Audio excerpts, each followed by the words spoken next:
Islam Makhachev has finally fulfilled his dream of becoming a two-weight division champion at UFC 322 with a thumping win over JDM. Jack had no answer for Islam's grappling and skills, and it proved to be a one-sided encounter, and now the question is who will be Islam's next opponent. Islam Makhachev also acknowledges that many top fighters are eager to challenge him for his belts. He says the welterweight division is very competitive right now, with several young fighters rising. He adds that he is focused on being a double champion, feels strong without cutting much weight, and plans to defend his title many times. Ilia called you out. Michael Morales and Carlos Prates both want a shot. Shavkat wants a shot. Usman wants a shot. Who's the guy? Everybody wants something. Yeah, this is the much competitive division right now. Welterweight, sure, 100%. Like Lara, young guys who fought today. Next week's gonna fight couple guys, and also Kamaru, Topuria, all killers want to take my belts. No, I don't give it. No. I working so hard to be double champion, and I feel today I don't have to cut much weight, and I'm gonna defend my belt many times more. However, Ilia Topuria isn't impressed with Islam's performance as he thinks the fight was boring.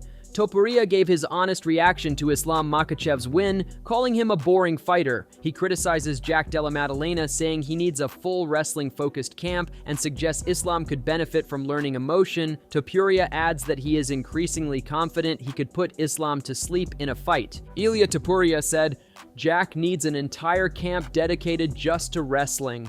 What a disappointment of a champion. You should go to Georgia to learn something. Islam, you need something you can't train. Emotion. You're the most boring thing in this game. Every day I'm more certain I put you to sleep." On the other hand, Islam Makhachev responds to Ilia Topuria's criticism of his UFC 322 title win, saying he feels fully ready and healthy with no injuries. He emphasizes that he is prepared for whoever is next and aims to make the fight look easy. Islam explains that Della Maddalena was one of the toughest opponents, which is why he trained so hard to control the fight, attempt submissions, and execute his game plan effectively. Topuria, I don't know if you saw his tweet. He said you're like the most boring fighter in the UFC or something like that. I know you said to ask you about him after the fight at Media Day. Can you give us your full thoughts on a fight with him now? No injury, nothing. I don't feel any pains. I'm ready. Who is gonna be next? Let's do this, and I will make it easy. And today I show you, Jake's one of the best in this game. One of the hardest opponent. That's why I prepare so hard to make this easy. And this is our plan. And I did exactly. He defends. I try to do some chokes, try to make Kimura, but he defends very well. But I make this easy because I training so hard. Islam Makhachev also makes it clear he would choose Kamaru Usman over Morales or Prates. He explains that Kamaru is still dangerous, still one of the best in the sport, and capable of beating both Morales and Prates. With that in mind, he picks Kamaru as the opponent he wants next. And today is the two fight did very well, Morales and Prates. Yeah. But I still thinking Kamaru can beat them both. And Kamaru is the biggest, and they young fighter who hungry, but Kamaru still dangerous and one of the best in this game. Really? If you give me the choice and ask me who you want to fight, I will take Kamaru, but it's not my job. Anyone, I will be ready. Alexander Volkanovski thinks Kamaru Usman would be Islam Makhachev's toughest opponent. He notes that Usman has performed well against top fighters like Chimaev and avoids taking unnecessary risks, making him a very difficult challenge for Islam. Huh? Usman's there. Usman can be a problem. Can he? Because we've seen how he done well against Chimaev as well. Yeah. That can be definitely. Yeah, you're probably right. Probably, and he doesn't take an unnecessary risk. So he's a smart. So I think Usman will be Islam's toughest challenge. Won't take any unnecessary risk. Can stick to a game plan. Ali Abdelaziz also confirms that Kamaru Usman is the next likely opponent for Islam Makhachev. He notes that Islam wants to face Usman, describing him as a very tough and legitimate fighter who is challenging for anyone in the division. You could pick somebody right now tonight to challenge him next. Who would you pick? He said that. He said he want to fight Kamaru Usman. Kamaru Usman is 15 fight winning streak, 5 title defenses, greatest welterweight of all the time. Beating all these young guys. What does that do for his legacy? He don't do nothing for his legacy. Kamaru Usman, it's a very tough opponent, and I represent him too. And it's not an easy night for anybody. Kamaru Usman is a real deal, and he want to fight the real deal. However, Mike Heck dismisses the idea of Islam Makhachev fighting Kamaru Usman, calling it unrealistic after UFC 322. He felt the matchup was already questionable before the event and now sees it as completely unreasonable. In his view, Islam versus Morales is one of the most compelling options the UFC can book, while Usman still needs another win before entering any title discussion. Mike Heck said, "I thought heading into UFC 322, Usman getting a title shot was egregious. After what happened last night, it would be flat out ridiculous. IMO Islam versus Morales is one of the most intriguing fights the UFC can make right now." Again, not downplaying what Usman has accomplished, but he absolutely needs another win. Meanwhile, Sean O'Malley believes a fight between Ilia Topuria and Islam Makhachev would be one of the most technical matchups in MMA history. He explains that Ilia needs to win his next fight to prove himself and set up the clash. O'Malley feels this matchup would be much closer and more competitive than Islam's fight with Della Maddalena, and calls it the fight that fans should see next. The next fight it's gotta be Ilia. Ilia's gotta go out there and beat Justin Gaethje. He's gotta go out there and beat Patty, whoever he beats. He's gotta go out there and get the job done. But Ilia, I'm so curious if Islam can do this to Ilia. Ilia, he matches that skill set. And I just feel like it would be a lot closer of a fight than Jack versus Islam was. That's the fight you have to make. That's the fight that should have made this time, but they didn't. But that's okay. Islam got the job done. Ilia, it's like even if he's going against Patty, it's like I don't know who I got. I want to see Ilia win his next fight just so we can see Islam versus Ilia. That would be the biggest, most skillful fight of all time, and it would be honestly hard to beat. Sean O'Malley thinks Islam Makhachev can handle anyone in his division. He notes that Ilia Topuria hasn't been truly tested in grappling, though he performed well against high-level opponents. O'Malley says both Islam and Ilia have exceptional rare skill sets in MMA, excelling in striking, wrestling, and jiu-jitsu. He adds that size could play a role, but both fighters are elite and very well-rounded. I don't see who Islam doesn't do this to in that division. Yeah, we haven't really seen Ilia get tested in the grappling. Bryce Mitchell is a very high-level grappler, and Ilia handled that. Ilia's skill set is so high. They're both 10 out of 10s in MMA. Rare, John Jones, 10 out of 10. Rare, there's a couple people in MMA that have that skill set that can do everything. Strike, wrestle, jiu-jitsu. Both those guys have it. So I don't know. I mean, in that sense, maybe size does come in. Maybe size does matter.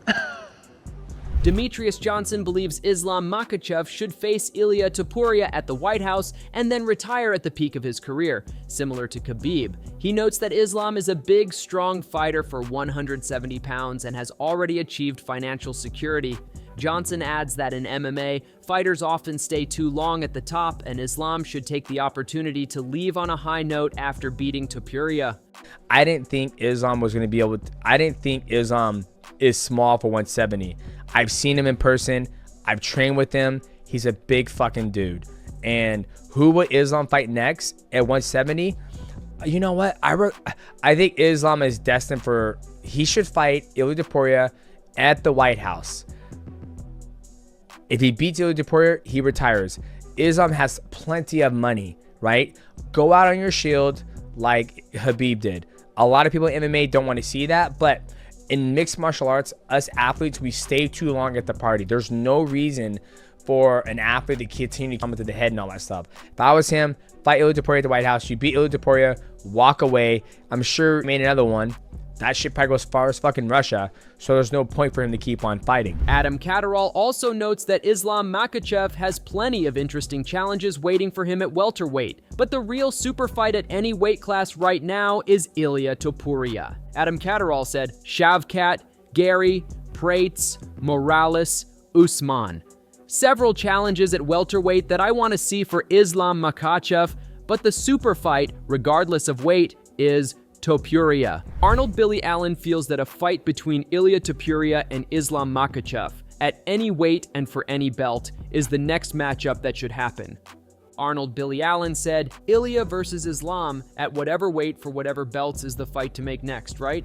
Meanwhile, Paddy Pimblett is waiting to see if Ilia Topuria will move up to fight Islam Makhachev, but confirms he will compete early next year. He adds that his next opponent could be Ilia or Justin Gaethje, and either way, he plans to fight soon. So all for me is just like, let's see what's happening now with Islam, because is Ilia gonna stick to his word and say he's gonna move up, or is he gonna stick to his other word and say he's gonna fight me next? We don't know what's happening, do we? You never know. Could end up fighting Ilia, could end up finally fighting Justin Gaethje. I thought it was gonna be in Abu Dhabi, but no one knows what's happening, do they, until Islam decides what he's doing, because I know Ilia's saying he wants to fight him, but I'll be fighting early next year, no matter who it is. I'll have an opponent. I'll definitely be fighting early next year, so. On the other hand, Dillon Danis got into trouble as he got jumped by a few members of Khabib's team.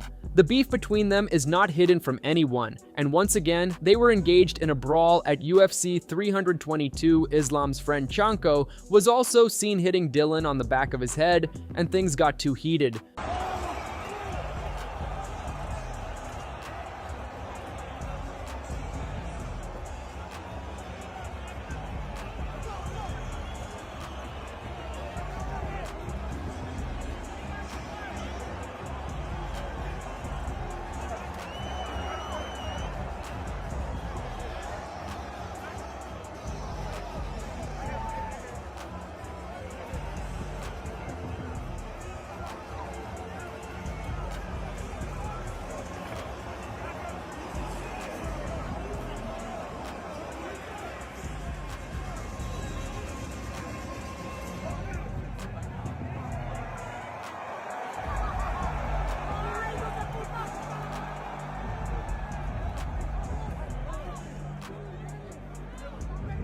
Dana White was not happy with the incident and declared that Dillon Danis is permanently banned from attending any UFC event. He notes that Islam Makhachev had full support from his team in the front rows and emphasizes that Danis will never be allowed back at a UFC fight.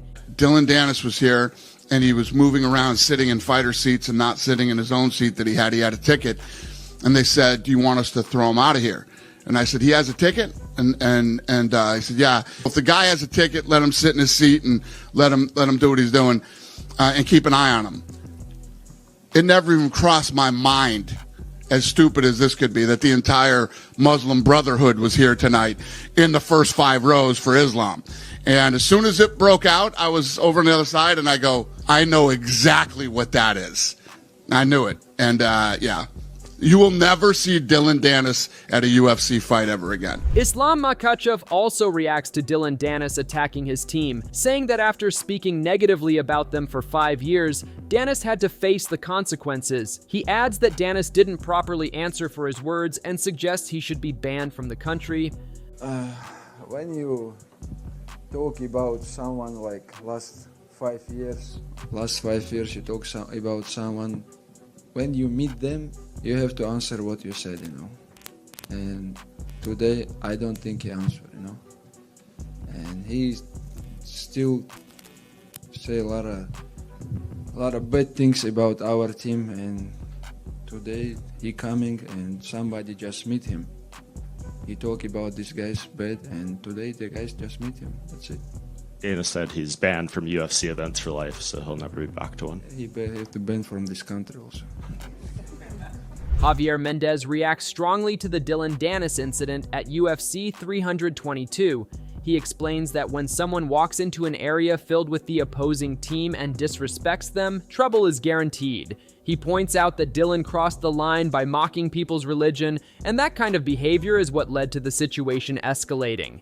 that guy, I mean, why doesn't he grow up? I mean, what the hell's he doing? I mean, I read, I heard Dana's speech regarding that about how he was sitting in the fighter section and sitting where Team Habib was to boot.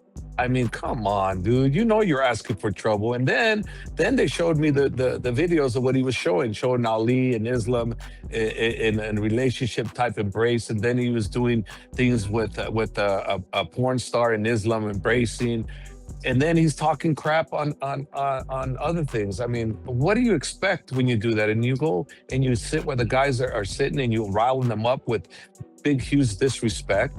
I mean, this guy, it's like when Logan Paul's girlfriend went after him, rightfully so, because he was making her look like something she wasn't. So she sued his ass, and then you got to stop that stuff. It's like, stop picking on people's religion, man. That's what he was doing. He was making fun of it. Islam's teammate Magomed Chanko Zainakov explains that he confronted Dylan Danis because he believes Danis had to face consequences for his words. He says Danis deserved even more for what he had done, and adds that in their culture, people must take responsibility for what they say, and Danis failed to do that. А ты же кулак даже разбил, потому что на фотографии видно. Да, вот здесь царапина. Об зуб, походу, я не знаю куда. И этим тоже чуть вот здесь попало ему, вот чуть шишка появилась. Я надеюсь, ты же только в него попадал-то, там не кому-то, так скажем... Не, охрана не попал, хоть хорошо. Никого не попал. Только его бил. Ну, сейчас единственное... Ну, реально, это, я считаю, даже это мало. Извиняюсь, что перебил, но это мало для него. За его поступки это мало. Такие вещи не прощаются. За каждое слово ты должен отвечать. У нас такие стереотипы, что ты сказал, ты должен за свои слова ответить. Но это для них, видишь, у них, я не знаю, как они живут здесь. Что хотят, говорят, могут семью задеть. И для них это ничего. А для нас все, каждое слово, это все для нас святое, и нужно отвечать. On the other hand, Islam Makhachev expresses support for JDM after their fight and predicts a strong comeback. He points out that Jack is only 28, an age where many fighters are just entering their prime. In his view, Jack will return with better wrestling, combine it with his already elite striking, and rise back near the top of the division. Islam Makhachev said, "Jack is still young, he's 28. Some people just begin fighting at the top level at 28. I know he's going to come back, he's going to improve his wrestling, and he has one of the best striking. He's going to come back soon, and he's going to be one of the best in this game." Jake still young, he's 28, Some of them just beginning fighting the top level 28. That's why I know he's come back. He gonna improve his wrestling, and he have one of the best striking. He gonna come back soon, and he gonna be one of the best in this game. Islam Makhachev also dedicates his UFC 322 win to everyone who helped him reach the top. He explains that this moment isn't only about him, and the victory belongs to his whole team. He reflects on the years of hard work it took to become one of the biggest names in the sport, and says he's proud to make his coaches, family, and people back home happy. He makes it clear this win is for his team, his family, his republic, and his country. This is sure not just my victory. This whole team, hard work all life to become one of the biggest name in this sport. So happy to make them proud, make them happy. This is victory for my team, for my family, for my republic, for my country. This is the first double champ from our country. Israel Adesanya reacts to Islam Makhachev's dominant showing against JDM and notes how clearly the skill gap showed. He points out that Islam stayed 2 or 3 steps ahead the entire fight, reading everything before it happened and controlling every exchange with ease. He's underneath. Gotta go now. Even the squeeze from there,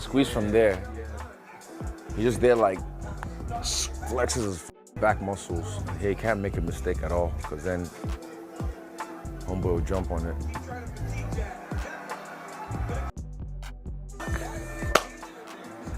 Impressive, but still, just it's impressive how Islam was able to still find a way, be like 2 steps, 3 steps ahead. He knows what to do. He's telling him, because now it's not really about physical. It's just 3 rounds down. Meanwhile, Ian Gary criticizes Jack Della Maddalena's performance at UFC 322, calling it one of the weakest title defenses in UFC history. He adds that Jack's preparation appeared almost non-existent. Ian Gary said, "One of the weakest title defenses in UFC history. Your prep looked non-existent." Ian Gary also gave his live reaction to the JDM versus Islam Makhachev fight, admitting he didn't expect it to be so one-sided. He notices that Jack Della Maddalena seems unwilling to continue and tells his coach to throw in the towel. Gary calls it a big night, predicting Islam's win and expressing that he wants that fight next. This is where the fight starts. Can he stay down? Or can he get back up? I did not think this was going to be as easy as it is. Now it's just a question of, is Jack going to break? 3 rounds of domination by Islam so far. Jack doesn't look like he knows how to fight. This is a great night for me. Islam's going to win. I want that fight. Jack loses. Leon gets sparked. The only way this gets better is if Jack's nose goes the other side of his face. Look at the face of that man. He's the champion right now. Look at that. Broken. He clearly doesn't want to fight, coach. Throw the towel and look at him, he's about to cry. Grab his leg, take him down, and that's the fight guaranteed, Islam. Hey, done. Game over. See you later, I'm going home. Take care. Jack Della Maddalena versus Carlos Patches. That's what's next. And me and Islam. That's all we have from today's video, and we hope you enjoyed it. Share your thoughts on Islam's incredible win and who he should be fighting next in the new weight class.